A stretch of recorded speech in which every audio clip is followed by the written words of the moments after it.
Hola, ¿qué tal amigos? Gracias por estar nuevamente con nosotros. Les saluda Alejandro Marcano Santelli y esto es Sin Filtro por Univista TV. Cuba está viviendo uno de los momentos más terribles de su historia. Hoy vamos a conversar con Patricia Vila. Ella tuvo la oportunidad de abrir el buró de CNN en La Habana el 12 de marzo de 1997. Allí vivió durante 4 años, trabajó, se movió con Lucía Newman y todo el equipo de CNN. Un momento histórico y nos va a permitir hoy revisar, ponerle la lupa a la realidad de la isla cárcel en los actuales momentos. Patricia, bienvenida, gracias por estar con nosotros en Univista TV.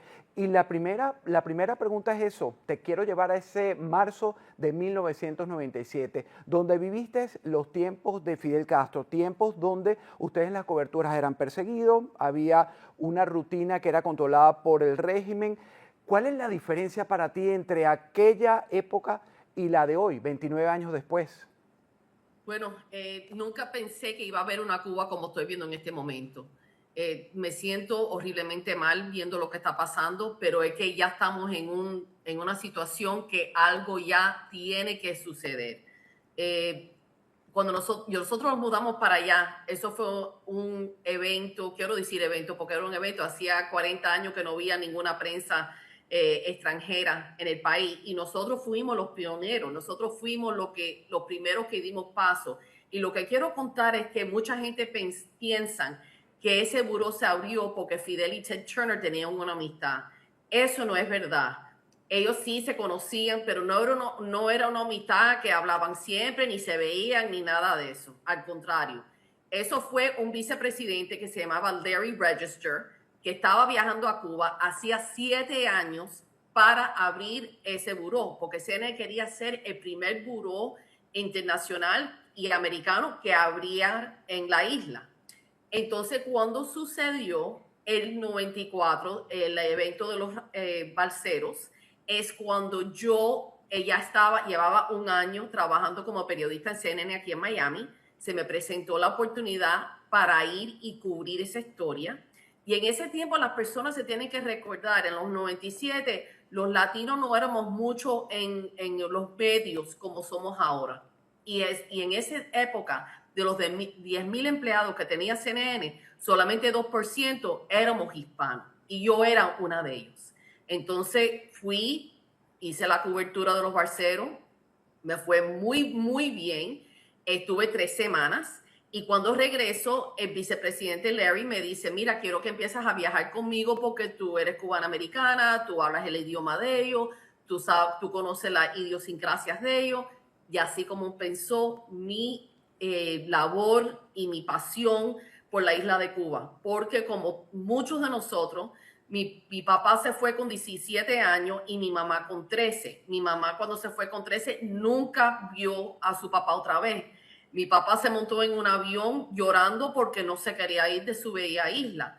Y yo tenía eso siempre por dentro, que quería conocer a esa isla, conocer a mi familia y saber por qué sucedió lo que sucede en la Ahora, historia de Cuba. fíjate, interesante porque conociste a la Cuba en pleno periodo especial. Muchos dicen, y o estamos viendo, que actualmente es mucho, mucho peor que en aquella época. De esas coberturas, esas carencias de comida, a pesar de que había una venta, de que había educación gratuita, etcétera, toda esa narrativa, ¿cómo me la describes y cómo me la puedes comparar? Que es lo que me interesa el día de hoy. Ese 97, en pleno saliendo del periodo especial, que no se terminaba, y no ha terminado nunca, por cierto, a la actualidad, Patricia. Mira, es que mira, yo he estado en Haití 3 veces por trabajo, con CNN, y yo lo veo así como una isla que está como Haití, que están mal, mal, porque por lo menos en el 97 y vía el periodo especial, pero vía gasolina, si tenía los dólares te podía mover, las familias estaban mandando el dinero, vía teatro, los niños iban al colegio, todo estaba fluyendo como un país semi normal, entre comillas, no como las cosas se ven en este momento. Esa, semi, Entonces, ajá, sí. esa seminormalidad, llegaste a tragártela como esto está bien, no importa lo que el mundo entero vea o lo que quieran ver de la isla. No, eso a mí me molestaba muchísimo y te voy a explicar por qué. Porque obviamente no hay libertad, no te puedes expresar, las personas pasaban dificultades, tenías el Neighborhood Watchdog, el comité de barrio que estaba vigilando lo que tú hacías y mira las fachas que yo tengo. Yo parezco que yo soy nacida ahí y yo tengo una amiga mía que es rubia con los ojos claros y yo con mi pelo castaño, mis ojos carmelitosos, y nosotros salíamos y ellos me decían que yo era cubana de allá. Y especialmente ellos pensaban que yo era de Oriente. Cuando hablaba español, decían, ¿tú eres de Oriente? Le dije, no, yo soy nacida en Miami, de padres cubanos y vivo aquí. Y ella es la que lucía que era extranjera. Entonces, varias veces a mí me paraban para pedirme mi carnet de identidad. Cuando entraba a los hoteles, tenía esa situación también pendiente. Me recuerdo muy bien un día que yo estaba en una línea para comprar medicamentos porque no me sentía bien y el guardia vino y me dijo, no puedes estar parada en esta fila. Y lo miré y le dije, ¿por qué? Y dice, no, porque esto es solamente para los extranjeros. Y obviamente rápidamente cambio para el inglés y él se dio de cuenta que, oh, espérate, ¿con quién hablé? ¿Con quién estoy hablando? Entonces, obviamente, viví ahí casi 4 años y eso a vez en cuando pasaba y me hacía sentirme mal. ¿Por qué yo me puedo mover y los cubanos de a pie no pueden? Claro, y la falta de libertad, tú lo has nombrado. ¿Por qué desde aquella época, Patricia, se romantizó tanto el castrismo? ¿Por qué la gente lo veía? Incluso a ti te debe haber costado decirles la verdad que pateaste en las calles de la Cuba de tus padres natal y que la gente no quería entender o no la entendían. Mira, eso todo el mundo lo sabe y yo me imagino que mucha gente lo sabe. Yo cubrí Fidel, estuve con él en varios lugares donde él estuvo públicamente. La primera encuentro que yo tengo con él es cuando me pasé 2 semanas en febrero del 96, que fui con Hank Aaron, el pelotero, porque hicimos un documental que se llamaba Cuba's Boys of Summer y entrevistamos a todos los peloteros estrellas de Cuba, viajamos por toda la isla y estando en la presencia de él, él tiene un carisma, es muy inteligente, él de verdad que sabía todo lo que estaba pasando en el mundo, se sabía de los vinos rojos, los vinos blancos, las comidas, la política, la historia. A nadie le puede quitar que Fidel Castro era un hombre inteligente. Pero lo que yo siempre pienso y lo que siempre hablo con mi familia es, y ojo, ¿por qué él no usó esa inteligencia para mejorar a Cuba y poner a Cuba en primer mundo?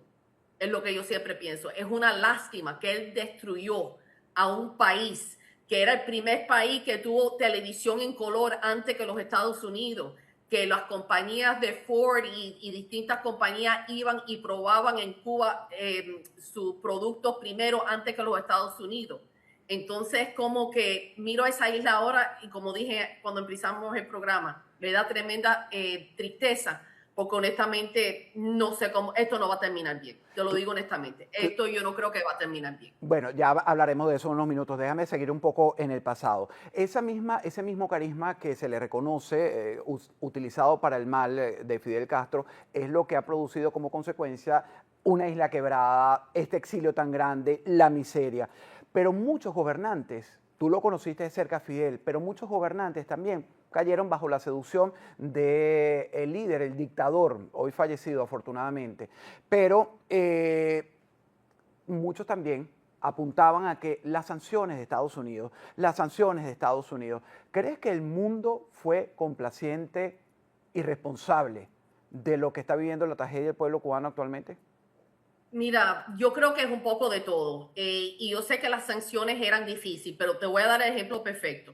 Cuando yo me mudo para Cuba, la CNN paga para que yo tuviera mis muebles y mis cosas allá, obviamente.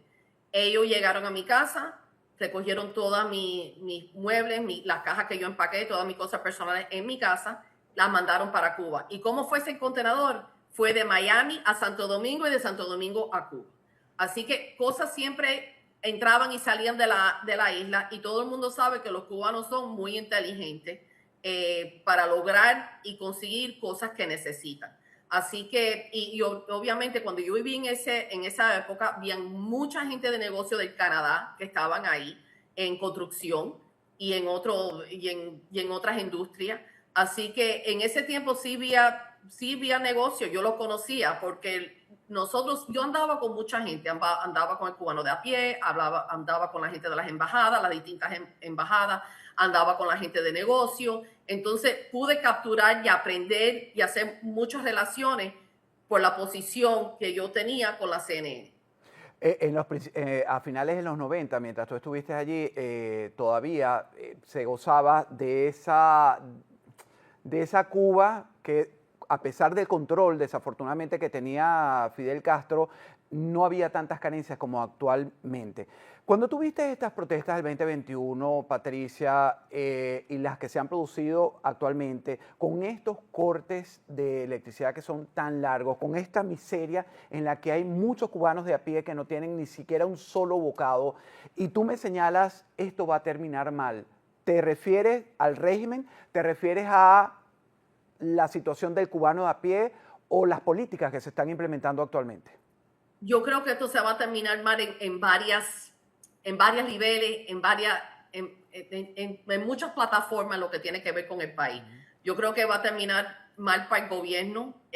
Ahí pueden pasar muchas cosas. El gobierno se puede ir, o el Trump administration puede hacer una negociación como han hecho en Venezuela.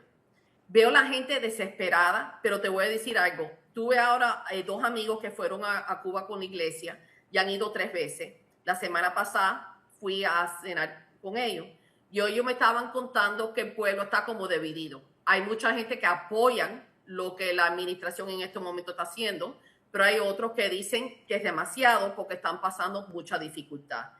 Y tenemos que, como se dice, tenemos que ver day by day qué es lo que va a suceder.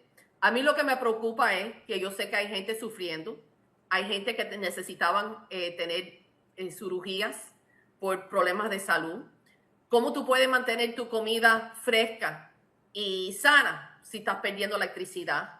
Entonces, me parece que es un poco cruel lo que está pasando en este momento, pero también el gobierno cubano tiene mucha culpa, la mayoría, digo yo, en lo que está sucediendo en este momento. Bueno, y lo tienes muy claro, Patricia, porque efectivamente actualmente para criticar a la actual administración dicen no, que no está permitiendo que llegue el petróleo y se queden sin nada. Tú lo has dicho en minutos anteriores, siempre ha habido conexión, siempre ha habido envíos y siempre ha habido el usufructo de ese sistema del petróleo que le llegaba, incluso regalado por el dictador de mi país de origen, de Venezuela, Hugo Chávez Frías, también fallecido, afortunadamente. Ahora, cómo desmontarle a una persona que realmente conoció a esa Cuba y que ha visto la degradación de la misma, cómo explicarle a esa gente que dice, no, la culpa es de Trump. Bueno, yo creo que mucha educación y regresando a la historia. Tú sabes, me pongo a pensar que Cuba de verdad que ha tomado decisiones a través de todos estos años muy incorrectas. Como dije al principio, Cuba era una isla de oro. Tenía tanto fruto. Televisión en color primero que los Estados Unidos. Varias cosas que han tenido y han perdido esas oportunidades de a lo mejor ser un líder en el Caribe y también en Centro y Suramérica. Yo creo que educación, la gente siempre se olvida de la historia. Ese es el problema que hay. La gente siempre se olvida de la historia.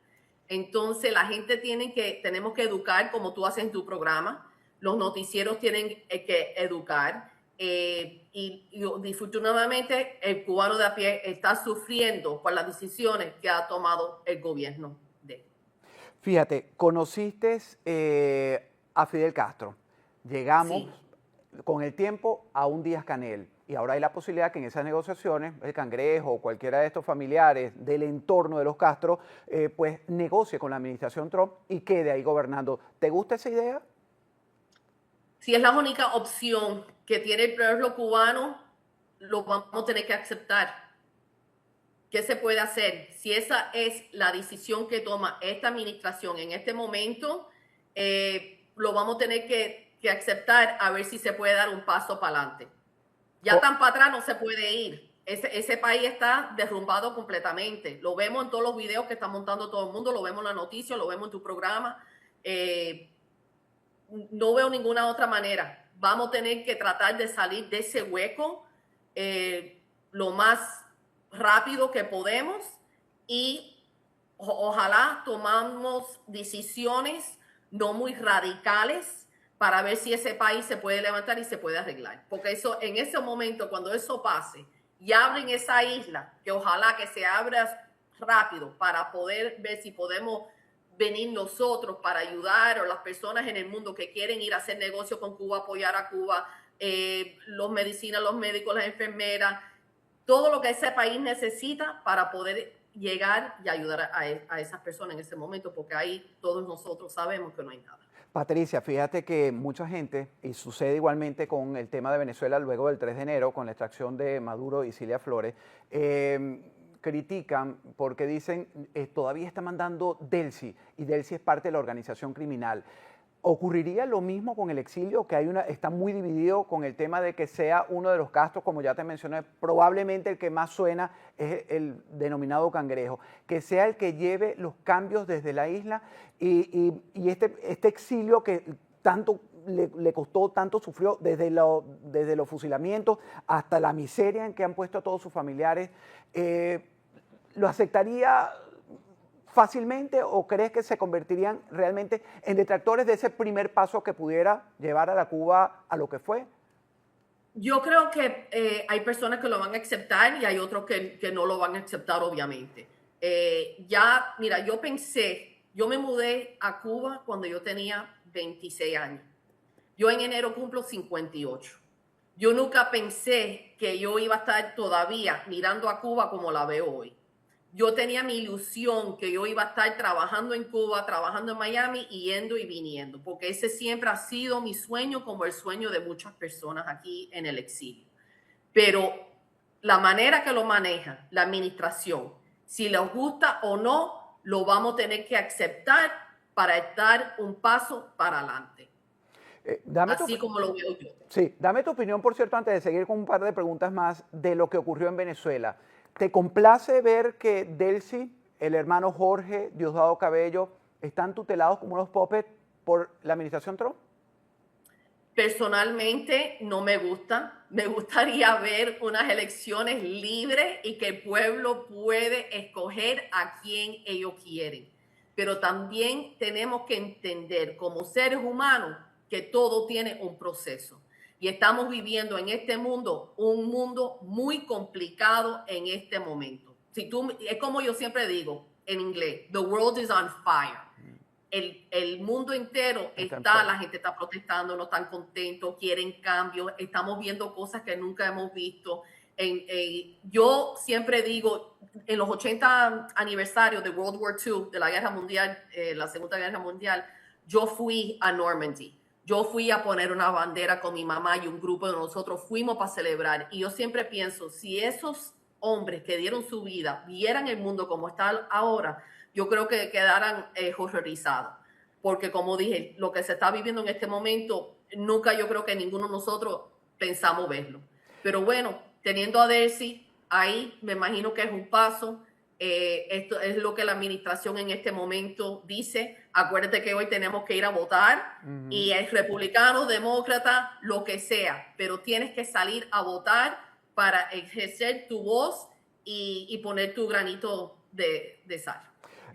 Patricia, si te tocara a tus 58 años de edad que te llame la cadena CNN u otra cadena a cubrir, te manda, vamos unos meses a cubrir este proceso que está viviendo el pueblo cubano desde adentro, desde el corazón, ¿cómo harías? ¿Cómo te prepararías para narrar y cuáles serían tus primeros reportajes desde la isla? Yo primeramente, definitivamente, mira, no importa si es con un noticiero, con un hospital, con el gobierno americano, si a mí me llaman y me dicen, queremos que tú seas parte de esta organización que vamos a ir para Cuba para tratar de reconstruir todo y ayudar y poner, como se dice en inglés, procedures and policies in place, o estoy en la primera avión que vaya para allá, porque Cuba siempre ha sido el amor de mi vida. todas las personas allá, las personas, mi familia, la historia. Y la primera cosa que yo hiciera fuera reunirme con todos los disidentes que todavía están ahí para coger su parte, reunirme con la gente, las personas que están en las embajadas, que siempre tienen información. Porque una cosa que Lucía Numen siempre hacía y era muy astuta, es que todos los jueves ella se iba a reunir a jugar canasta con las esposas de los embajadores, porque ahí es donde ella siempre cogía su información. Yo sé que uno oye eso y dice, wow, ¿cómo ella puede? Pero ahí las mujeres siempre estaban hablando y ahí es donde cogía ella mucha información de lo que estaba sucediendo, porque atrás de la cortina siempre hay algo pasando. También me reuniera con todos los grupos religiosos para ver cómo te podemos ayudar, qué podemos hacer, en qué han sufrido, qué es lo que ustedes necesitan, porque hay que coger el punto de vista y la gente joven, muy importante la gente joven, porque ellos son el futuro. Yo me recuerdo que cuando yo vivía allá, la gente joven estaban haciendo, como se dice en inglés, silent protest, unas protestas en silencio, que ellos iban al parque y se sentaban, y yo veía eso semana tras de semana, y yo le pregunté a una amistad mía, le dije, ¿qué es lo que está pasando ahí? Que esta gente joven se sientan ahí en el parque y no están haciendo nada, y me dijeron, Pani, están haciendo unas protestas silenciosas, y todo el mundo sabe que el brain drain existe, que mucha gente con mucho talento se han ido de esa isla. Y para reconstruir esa isla se necesita toda la gente que tiene el corazón en el lugar correcto para ir para Cuba y reconstruirlo y ayudar a toda esa pobre gente. ¿El modelo castrista está en debacle o crees que tenga supervivencia? Fíjate que pasamos de un castrismo a un castrochavismo y el daño que se le hizo a la región con el dinero de Venezuela y la inteligencia malévola de los Castro. Países comprados completamente con cuotas de petróleo, dinero en efectivo, para mover un movimiento de la izquierda radical que presidieron estos dos personajes nefastos que, repito, ya están muertos. ¿Está en debacle realmente o puede sobrevivir un tiempo más? Yo creo que puede sobrevivir un tiempo más, pero yo creo que ese mar ya va a venir a un cambio y a un fin punto. Algo está en el breaking point. Ellos están en el breaking point y ahí algo tiene que suceder para que el cubano de pie pueda levantar. Eso va a ser décadas y décadas para poder reconstruir ese país otra vez. Patricia, me contabas esta mañana que tú fuiste Michael Kozak, que tuvo mucha injerencia en esta etapa con la administración, salió y tú llegaste a conocerlos y trabajar con ellos. ¿Qué se lleva, crees, este funcionario, ya que los conociste muy bien, de este proceso en los últimos meses? Bueno, a mí, él, mira, me erizo cuando tú dices el nombre de él. Yo fui muy, muy amiga de él por los 4 años. De él y su esposa Eileen son unas personas excelentes, muy buenos sentimientos. Me alegró mucho ver que él está en las negociaciones porque él es el Assistant de Human Rights para el Western Hemisphere. Él tiene tremenda posición. Me alegro que todavía está trabajando, me alegro que está parte de esta administración, me alegro que él está parte de las negociaciones, dando con sus consejos, porque él fue embajador en muchos otros países antes que llegó a Cuba. Y él fue el jefe de la oficina de US Intersection. Y sabe mucho, mucho de Cuba, muchísimo. Así que lo vivió, tuvo sus experiencias. Me recuerdo que cuando él fue a Switzerland para hablar de los derechos humanos en Cuba, en el noticiero en la isla, lo ponían ahí diciendo, míralo a él, correteando por todas partes, hablando de Cuba, los derechos humanos.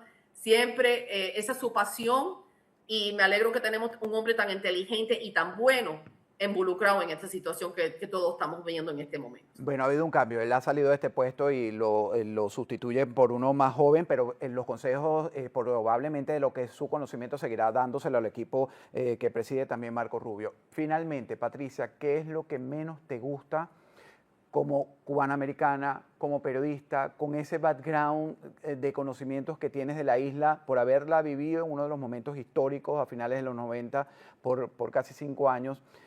¿qué es lo que menos te gusta de todos estos años, pero en particular de lo que está pasando en los últimos tiempos? Aparte de la situación de nuestros hermanos cubanos que no tienen absolutamente nada. ¿Hay algo que realmente, si tuvieras la oportunidad de hablar con el presidente Trump, decirle esto hay que corregirlo urgentemente y tiene que estar en el primer papel de trabajo? Yo creo que la libertad de prensa. Yo pienso que la libertad de prensa está un poco en peligro. No me gusta mucho lo que estoy viendo. No me gusta como, por ejemplo, yo vi las 4 horas de la comida de los periodistas, the Correspondence Dinner que hacen todos los años, y me parece que él habló por 1 hora, más de 1 hora, y insultando a la gente. No se gana nada con eso. Ese es el consejo que yo creo que yo le diría a él. Yo sé que a lo mejor no conozco a nadie que trabaja en la Casa Blanca. Yo sé que es un trabajo muy difícil, pero insultando a la gente y hablando mal así no es una cosa muy elegante. Fíjate que la gente que lo apoya se quedaron. Si uno de verdad es honesto con uno mismo y ve ese video, tú dices, wow, ¿qué es lo que ha pasado aquí? Y todo el mundo puede ver los artículos y todo. Si te gusta, no te gusta, pero me parece que el respeto, que darlo. Yo siempre digo, respect and empathy. Where are you? Because I don't see you that often anymore. No sé dónde está el respeto, la empatía. Y eso es lo que yo creo que está perdido en la sociedad en este momento y lo tenemos que recuperar porque no solamente a lo mejor ciertas personas de la administración, pero yo creo que hay muchas personas que están yendo en un camino no muy bien. Y uno se tiene que mirar su corazón y a ver qué es lo correcto y qué es lo que no es correcto, porque obviamente, como dije, estamos viviendo en un mundo muy complicado, un mundo que todos los días nos despertamos y estamos viendo qué es lo que está pasando en Japón, qué es lo que está pasando en China, qué está pasando aquí, qué está pasando en Cuba. Y las cosas se van a seguir complicando si no los líderes que hemos elegido en muchos países no cojan un control para ver cómo de verdad pueden ayudar a la humanidad. Y yo tengo fe, y yo creo que eso sí es posible, porque todavía sí hay millones de gente que son buenas y de verdad que quieren ver un mundo bueno a donde vivir. Patricia, me encantó tener este reencuentro contigo y sobre todo aquí en Univista TV para poner en dimensión lo que ha venido ocurriendo en tantos años de desgracia que le ha tocado vivir al pueblo cubano. Juan Pablo Segura es la persona que sustituyó a Michael Kozak. Es un cambio de rostro, pero estoy seguro que Kozak seguirá apoyando con sus consejos y su conocimiento al equipo del presidente Donald Trump. Patricia, gracias de verdad por acompañarnos. Gracias, muchas gracias por tenerme en tu programa. Igualmente. Amigos, soy Alejandro Marcano Santelli y nosotros vamos a seguir revisando lo que ocurre en la isla. Recuerden que el presidente Trump la puso como la próxima y voy a robarme algunas palabras de la periodista Patricia Vila. Cualquier paso es importante para empezar a ver cambios dentro de la isla. Me despido, hasta una próxima oportunidad. Soy Alejandro Marcano Santelli.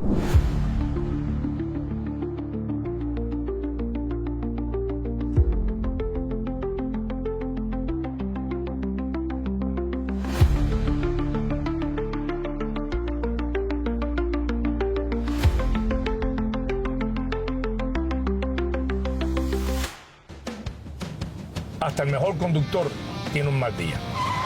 Nadie espera un accidente, pero cuando ocurre, la pérdida se siente. Sin protección, un pequeño instante puede convertirse en un gran problema. En Univista Insurance entendemos lo que está en juego. Con nosotros, tu tranquilidad se convierte en parte del camino. Como Maggi, asegúrate con los mejores. Univista Insurance, su mejor opción. El 30 de abril del 2025 solo había tierra y planos, además de un sueño nacido con la esperanza de transformar una comunidad. Un año después, ese sueño ya tiene forma. Cada pared levantada, cada paso dado, cada día de trabajo fue construido pensando en las familias de Alapata, porque cuando una comunidad crece, crecemos todos.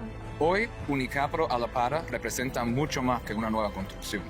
Representa acceso a la salud y un futuro más fuerte para quienes llaman a este vecindario su hogar. Y esto apenas comienza. Unicapital Alapata, construyendo futuro para Miami.